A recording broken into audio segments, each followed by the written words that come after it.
The morning began, as so many others had in my Alameda home.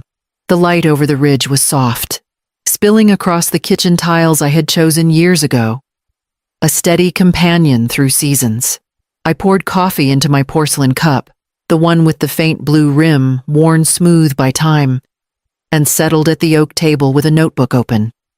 Not for work, just for the quiet rhythm of lists I never minded making. The calm was broken by the vibration of my phone on the counter. I glanced at the screen, an unfamiliar number. Local. I almost ignored it. But habit made me answer. "Mrs. Albright," a man's voice asked. Courteous, but businesslike. "Yes, this is she. My name is Hector Navarro. Navarro & Sons Remodeling. I apologize for calling directly, but for projects of this size, I confirm payment releases personally. We have a scheduled draw this week for the Lake Oswego project. Before moving funds, I wanted your authorization." The words landed oddly, like stones dropped in water. Lake Oswego project.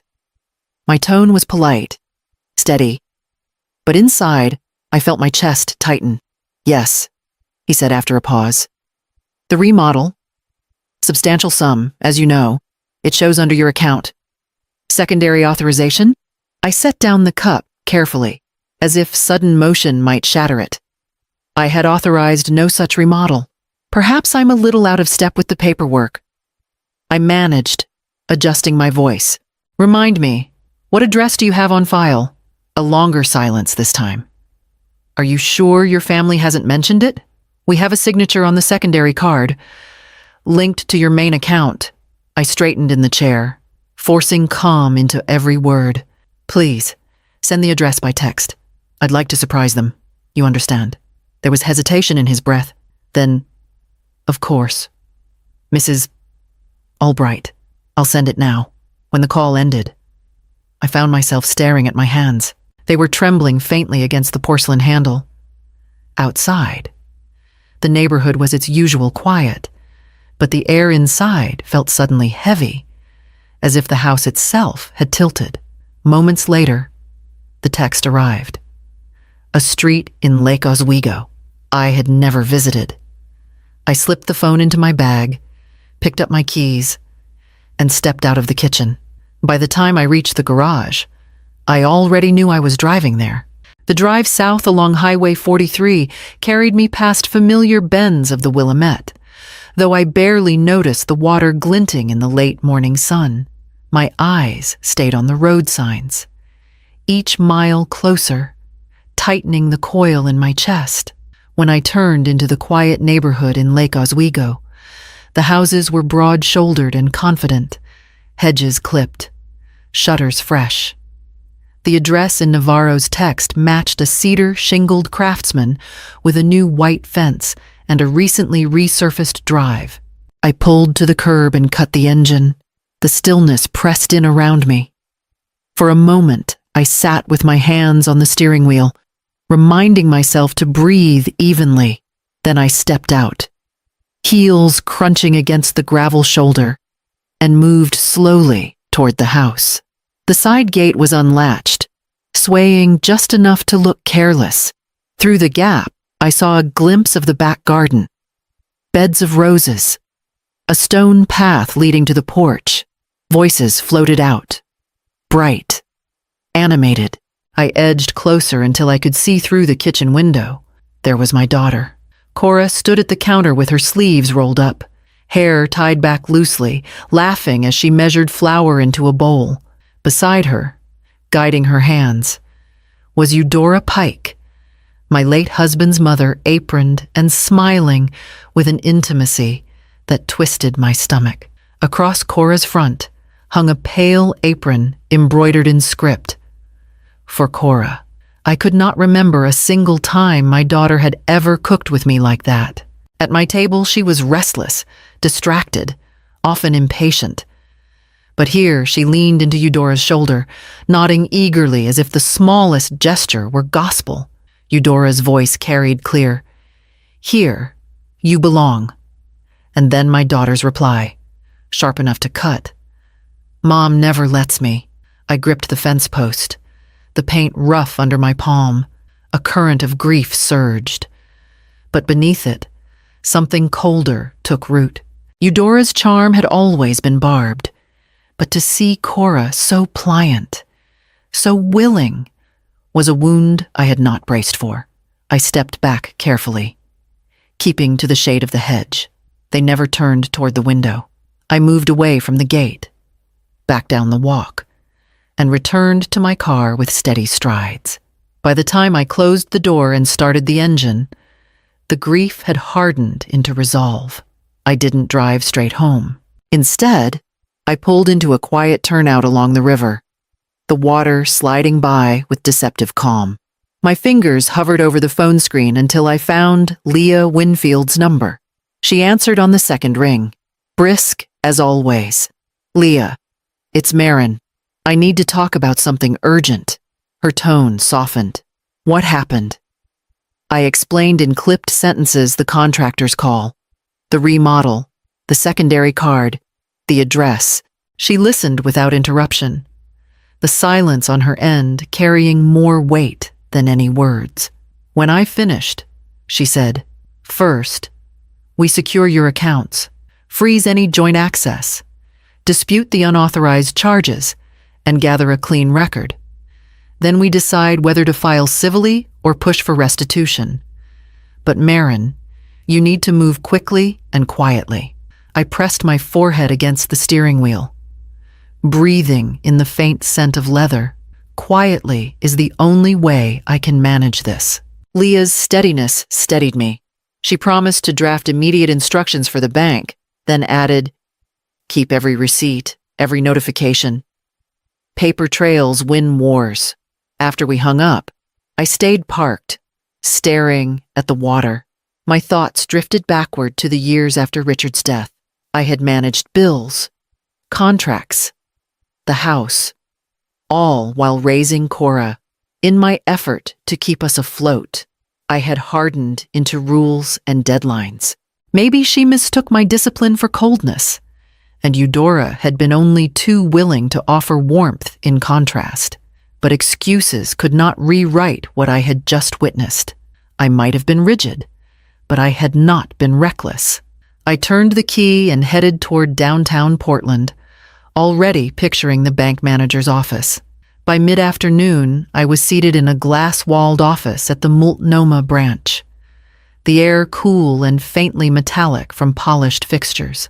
Across the desk, John Kessler adjusted his glasses as I slid a folder toward him, each document clipped neatly in place. "My accounts are being misused," I said, my voice low but firm. "There's a secondary debit card tied to my home improvement fund. It needs to be revoked immediately." John studied the folder, scanning transaction logs and the contractor's authorization forms. His expression tightened. "You were right to come in today. If the vendor draw clears, the funds could be tied up for months. Then let's make sure it doesn't clear." He nodded. "We'll freeze all pending payments, revoke the secondary card, and transfer the balance into a new account in your name only. A new security token will be issued, no shared access, no exceptions." As he spoke, I signed the forms, one after another, each stroke of the pen steadying my pulse. For weeks, Cora and Eudora had believed money would keep flowing, invisible and endless. Now the faucet was turning off. John leaned back, satisfied. "This locks the doors. If anyone knocks, they knock here." I allowed myself the smallest breath of relief. That's all I needed. We shook hands, and I gathered the folder, lighter now that signatures had been placed where they belonged. Outside, the late sun fell sharp against the sidewalks of downtown Portland. My reflection in the glass doors looked composed, but underneath ran a current of fury kept cool by planning. I walked toward my car, already rehearsing the calm smile I would need when I next saw my daughter. The next morning, I suggested to Cora that we meet for coffee. She agreed easily, too easily, and I knew she wanted something. We chose a cafe on N.E. Fremont, One of those bright corners where the windows stretch wide and the air smells of warm pastries. Cora arrived with her hair tied in a loose knot, a look she must have learned from Eudora, who favored effortless elegance. She kissed my cheek quickly and settled across from me, her hands restless around the cup the barista placed in front of her. We spoke first of harmless things, her classes, a movie she had seen with friends, the weather turning. Then, almost as if slipping a card under the table, she asked, "How are your accounts? You've always had more than enough for projects." "Right." I sipped slowly. "Why do you ask?" She shrugged, eyes darting. "I just think, not everyone wants a life like yours. Some people want something warmer. Gran says you sometimes forget that." The words were rehearsed. I could hear Eudora's cadence in them, my daughter parroting her grandmother's judgment. I smiled, not too wide, not too thin, and touched her hand briefly across the table. "I'm glad you have strong opinions. It means you're thinking about your future." Her face brightened, as if I had agreed with her, though my heart thudded with the knowledge she had no idea the accounts she imagined open to her had already closed. We lingered a few more minutes before she rose.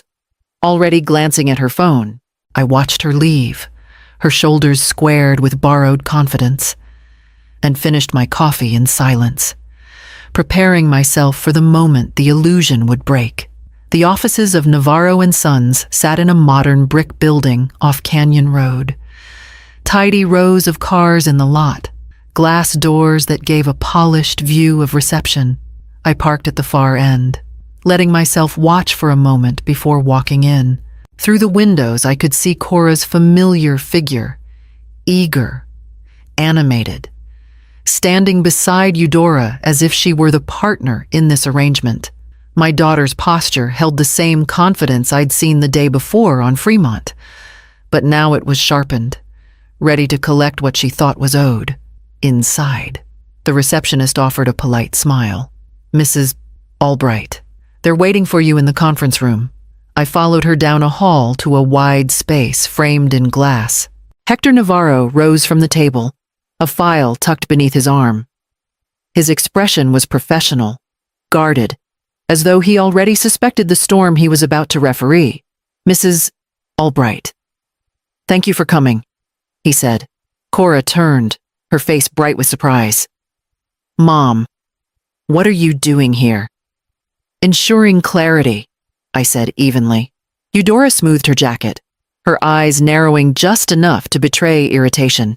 "This hardly concerns you anymore." "Marin, we're simply finalizing a project." I took a seat, placed my leather folder on the table, and opened my phone. On screen, Leah's face appeared sharp lines. Dark blazer, her voice carrying through the speaker. "This concerns my client directly." I slid papers across to Hector revocation forms, bank confirmations, and a cease and desist drafted the night before.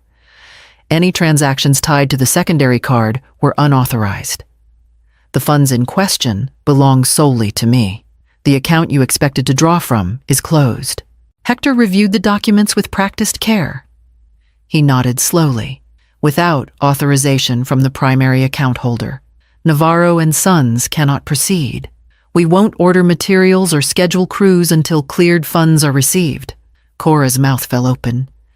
"You can't just, Mom. You can't do this. We're already planning everything.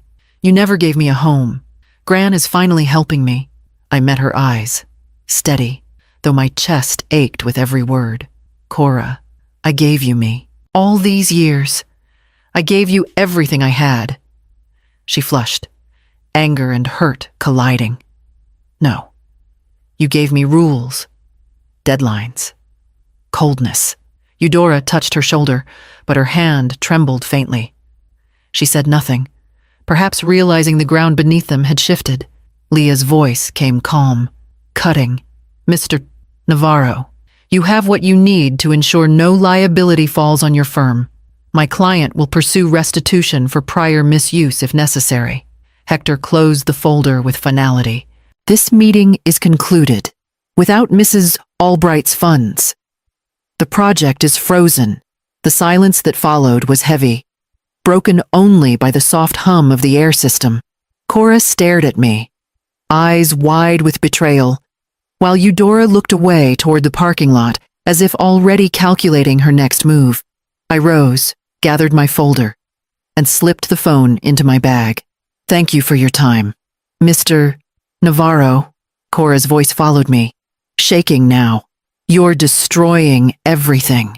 I paused at the door, turned just enough to look at her. No, Cora, I'm stopping you from destroying me. Then I left the glass room, my heels striking the polished floor, each step carrying me toward the parking lot where the confrontation I had avoided so far would finally meet me head on. The air outside carried the tang of asphalt warming under the afternoon sun. I walked toward my car, but footsteps hurried behind me, uneven, stumbling. Mom, wait, Cora called, her voice cracking. She caught up and grabbed my arm. Her eyes were wet, her face pale. You didn't have to do that in there. We could have figured something out. I eased my arm free. Cora, you forged my name on those authorizations. That wasn't figuring something out. That was theft. Her lips trembled. It was for us. For me, Gran said, before she could finish. Eudora appeared, her stride purposeful, her mouth set in a thin line. Enough. Cora. She made her decision. She turned her gaze on me, sharp as broken glass. You've always thought control equals love. But let me tell you, Marin, if you can't contribute, you can't dictate. You're not the only one with a say anymore. The words slid off me like cold rain. Contribution isn't measured in stolen checks and promises. I contributed years of my life, my work, my care for this family, and I'll not have you rewrite that. Cora pressed forward, desperation spilling out. Please. Mom, don't shut me out. I can make this right. I didn't mean, but I held her gaze and let silence answer. There are moments when love, if allowed to bend too far, becomes a liability neither side can bear. I felt her grip weaken, her hand falling back to her side. Eudora looped her arm through Cora's, tugging her away. I unlocked my car and slid behind the wheel. The weight of the folder beside me, a reminder of the line I had drawn. When I pulled onto the road, the image of my daughter's stricken face stayed with me, sharper than any words exchanged. 2 evenings later, I received a message meant for no one but me. Not a call, just a voicemail left on my phone by accident. I recognized Cora's voice immediately, strained and defensive. Gran, you promised. You said this house was ours. Then Eudora's answer, brittle as dry wood. Promises change with circumstances. I cannot fund childish decisions. You'll have to find another way. The message ended abruptly. I sat at my kitchen table, listening twice more, until the truth was plain. The affection Cora had mistaken for loyalty had dissolved the moment the money dried up that night. My phone finally rang. Cora's voice cracked between fury and despair. She doesn't care. Mom. She said I was foolish. After everything, she just dropped me. Is this what you wanted to see me humiliated? I closed my eyes, steadying my tone. No. Cora, what I wanted was for you to see clearly. Eudora's support was never about you. It was about what she could gain through you. There was silence, then a sob muffled by pride. So what am I supposed to do now? I can't stay here. I can't go back to school looking like a failure. I let the pause stretch before answering. You're not a failure, but you need to start owning your choices. There are modest rentals in Montevilla and Kenton. I'll help you with references. You'll need to find part-time work and start a budget. Leah can draw up a repayment plan for the funds already used. Her breath hitched, half relief, half resistance. You'd really make me do all that? Yes, because protecting you from consequences isn't love, it's enabling. This time, you walk forward on your own legs. The line was quiet. Then the faintest whisper slipped through. "I'll think about it." When the call ended, I set the phone down and folded my hands. The house was silent, but in the silence I felt something shift, as if the door that had slammed on me days ago had now closed on Cora as well. Only she could decide whether to open another. The reading room at the central library was hushed, only the turning of pages breaking the air. I chose a long oak table near the windows, spreading out the documents Leah had drawn up. When Cora arrived, her shoulders were hunched. The spark that once lit her steps now dulled. She slid into the chair across from me without a word. For a moment, we sat in silence, the weight of unspoken things between us. Finally, I nudged the folder toward her. "This is the repayment plan. Monthly installments you can manage, given a part-time job. Leah has also arranged enrollment in a personal finance workshop at PCC. It will help you build new habits." Cora flipped through the pages, her hand trembling slightly. "And if I don't sign, then Leah pursues civil action. I don't want that." "Cora, but this is the line." She picked up the pen, hovered, and then pressed it to the page. One signature, then another. When she set the pen down, tears had gathered in her eyes. "Gran always told me you loved houses more than people," she whispered, voice frayed. "That you cared more about floor plans and ledgers than me." I felt the words settle like stones in my chest. But I leaned forward. "Steady, Cora. I loved you more than any house I ever touched. I worked because it was how I could keep us upright. Don't let her poison make you believe otherwise." Her tears spilled over, but she didn't turn away. For the first time in years, she let me see her cry. I gathered the folder, knowing the real work for her would begin now. By spring, the air had softened, and mornings no longer carried the sharp bite of winter. I found myself at my cafe on Fremont, the same corner where Cora once parroted Eudora's words back at me. This time, the barista smiled and asked what I wanted, instead of my usual dark roast. I said, "Surprise me."